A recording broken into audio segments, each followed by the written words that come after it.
আমাদের প্রিয় নবীর দাদার যখন শেষ সময় ঘনিয়ে এলো, তখন তার শেষ কথা কি ছিল, আর তারপর ছোট্ট মোহাম্মদের দায়িত্ব কে নিয়েছিলেন? চলুন জেনে নেওয়া যাক।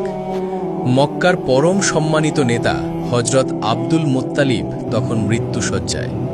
বড় বড় সর্দারেরা তার পাশে স্তব্ধ হয়ে বসে আছেন, কিন্তু সেই কঠিন মুহূর্তেও তার চোখের সামনে বারবার ভেসে উঠছিল ৮ বছরের এক নিষ্পাপ শিশু, যার জন্মের আগেই বাবা এবং মাত্র ২ বছর আগে মা দুনিয়া ছেড়ে চলে গেছেন।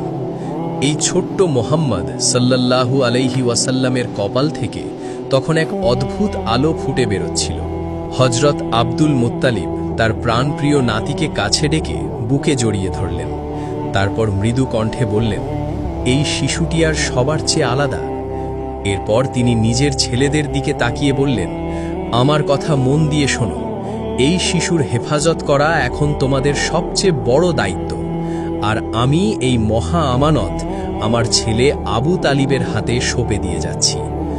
এ কথা শুনে হজরত আবু তালিবের চোখ